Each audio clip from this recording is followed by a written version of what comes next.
O líder do governo na Câmara dos Deputados, Ricardo Barros, do PP pelo Paraná, disse que a autonomia do Banco Central vai gerar novas oportunidades de desenvolvimento e emprego no país. De acordo com o deputado, isso deve ocorrer porque vai haver mais investimentos no Brasil e o custo da rolagem da dívida vai ser reduzido. A gente lembra o projeto de lei complementar que garante a autonomia operacional do Banco Central foi aprovado na semana passada pela Câmara dos Deputados e segue para a sanção do presidente Jair Bolsonaro. A gente fala mais sobre o assunto e conversa agora com o próprio deputado federal Ricardo Barros, nosso convidado aqui no Issa Bahia. Seja bem-vindo. Bom dia, deputado. Bom dia a todos. Alegria poder falar com vocês sobre esse momento especial que passa o Brasil. Prazer todo nosso, muito obrigado também por aceitar o nosso convite. Deputado, essa medida que limita intervenções do governo federal sobre o Banco Central é vista como um avanço. Agora, isso não pode tirar o protagonismo do Executivo, por exemplo, na adoção de políticas econômicas em momentos de crise ou no combate a desequilíbrios sociais? Não, nós temos uma clareza de que o Banco Central tem a função precípua, né, de estabilizar a moeda, combater a inflação, garantir uma boa administração financeira das reservas que o país tem, e são muitas as reservas cambiais do Brasil, e quando você avalia, por exemplo, o custo da rolagem da dívida, a taxa Selic, cada 1% a mais na taxa Selic representa 70 bilhões de reais de despesa do Tesouro na rolagem da dívida. Então, se nós damos ao mercado a segurança de que não haverá interferência política na condução da política monetária, então nós vamos ter, sim, os juros mais baixos e economizaremos muitos bilhões que vão ser aplicados em infraestrutura e na ação social, que é o que nós precisamos nesse momento. Se por um lado a autonomia impede, em tese, que o governo utilize o Banco Central como instrumento político, por exemplo, não é? Adotando políticas monetárias com fins eleitorais, críticos a essa matéria defendem que essa autonomia pode resultar em um Banco Central influenciado pelo mercado financeiro, impedindo, por exemplo, a injeção de recursos por meio da redução de juros em casos extremos. Como é que o senhor avalia essa visão diferente, não é? Uma crítica a essa autonomia do Banco Central. É natural que hajam críticas. A toda ação de governo tem críticas. A oposição precisa, de alguma forma, diminuir o impacto positivo do avanço que se conquistou numa matéria que já estava há mais de 27 anos tramitando na Câmara dos Deputados. Mas não há essa possibilidade. Nós temos, o Senado pode impedir os diretores das agências reguladoras do Banco Central e, com isso, controla a qualidade da gestão que está sendo feita pelos que têm mandato para a função. Então, se houver qualquer desvio dessa natureza, o Senado fará o impedimento dos diretores do Banco Central. Deputado, o governo federal, o presidente da Câmara, Arthur Lira, e o presidente do Senado, Rodrigo Pacheco, elencaram uma série de projetos que são considerados prioritários. Como é que está a agenda do Congresso Nacional e da Câmara, no caso do senhor, que é o líder do governo, para a apreciação desses projetos, já que volta e meia assuntos relacionados à pandemia acabam se tornando prioridades dentro da prioridade? Bom, primeiro a prioridade é vacinar. A vacinação e o auxílio emergencial são as prioridades do povo. E se são as prioridades do povo, são as prioridades do Congresso. É óbvio. Nesta quinta-feira, amanhã, nós votaremos a medida provisória 1026, que trata exatamente de Covid. É a pauta importante do dia, é a medida provisória que vai definir regras para aquisições de produtos emergenciais sem licitação, e vai ampliar o número de agências reguladoras de saúde no mundo, que, se aprovada uma vacina lá, teremos a aprovação automática no Brasil. a Organização Mundial da Família e vários institutos que congregam a boa prática de fabricação de produtos farmacêuticos. Nós temos que agilizar, aumentar a oferta de vacinas no Brasil. Estamos agora, a partir de hoje, já com vários municípios encerrando a vacinação por falta de vacinas, e a gente não conseguiu sensibilizar a Anvisa para que fosse mais diligente e mais eficiente na aprovação de novas vacinas, para que nós não precisássemos ter esta paralisação. Uma outra questão que, por ser o senhor ex-ministro da Saúde, acaba sendo latente. Qual a avaliação que o senhor faz da condução do Ministério da Saúde nesse processo da pandemia? O senhor eventualmente faria algo diferente se estivesse nesse posto?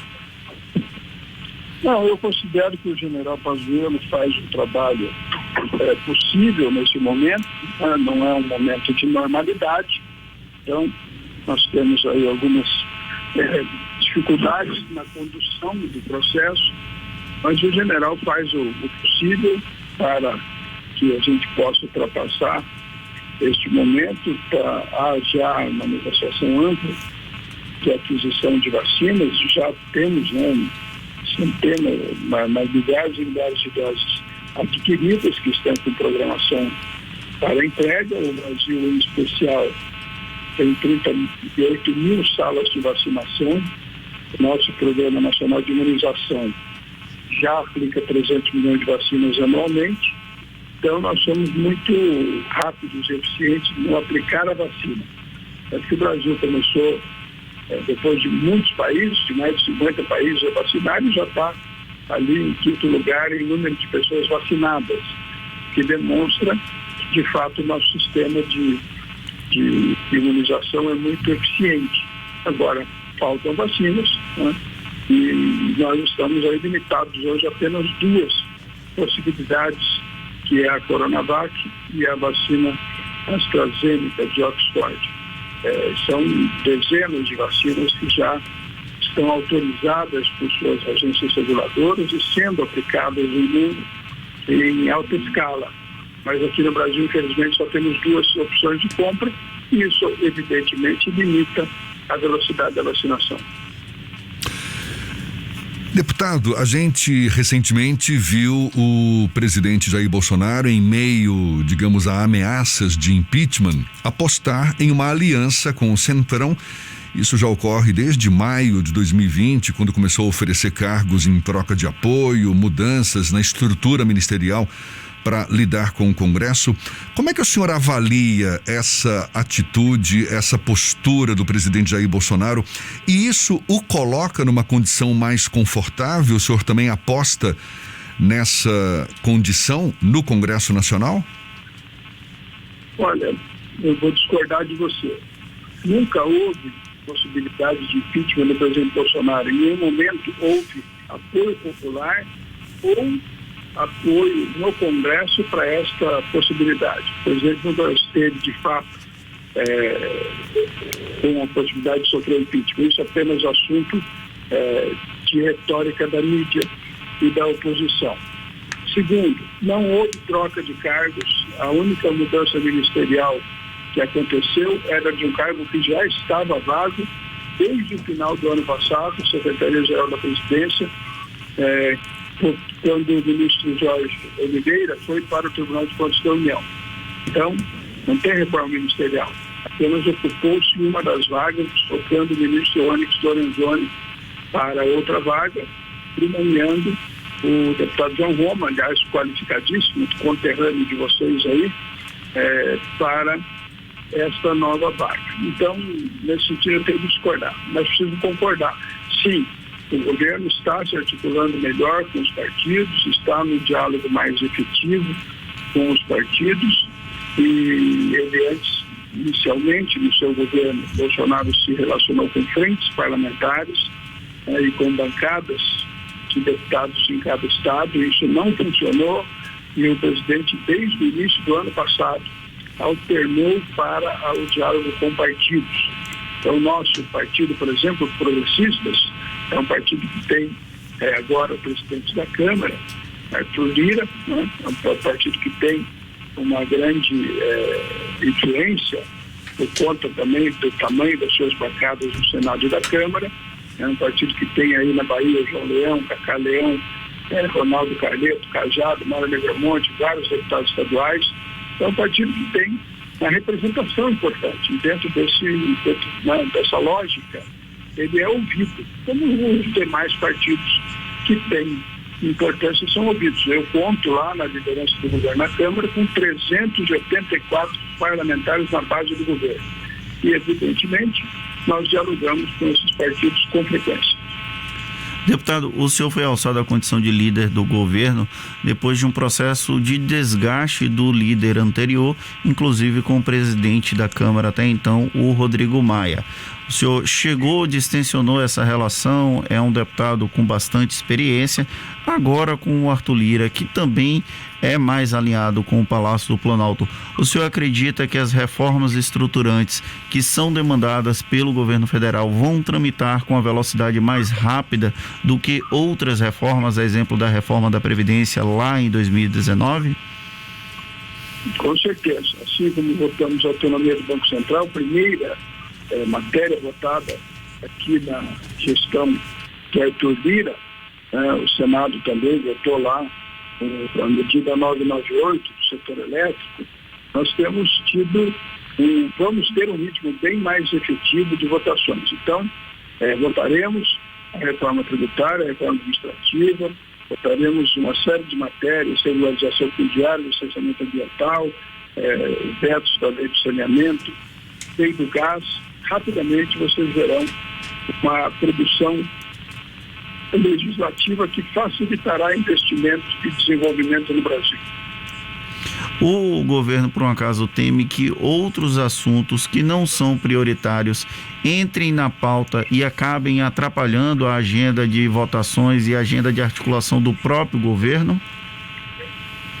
Não, o presidente Arthur Lira diz que nas quintas-feiras votará matérias dos parlamentares, né?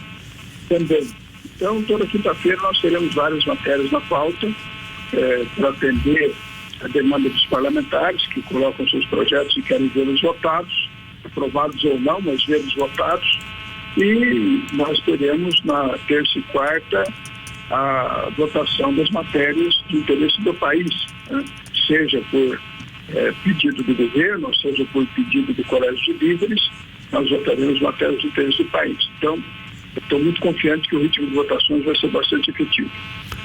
Deputado Ricardo Barros, deputado federal pelo PP do Paraná, líder do governo na Câmara, muito obrigado pela sua disponibilidade. Bom dia e até uma próxima. Bom dia, um grande abraço a vocês. Agora, deixa eu ver, 22 minutos para as 9 na Tarde FM.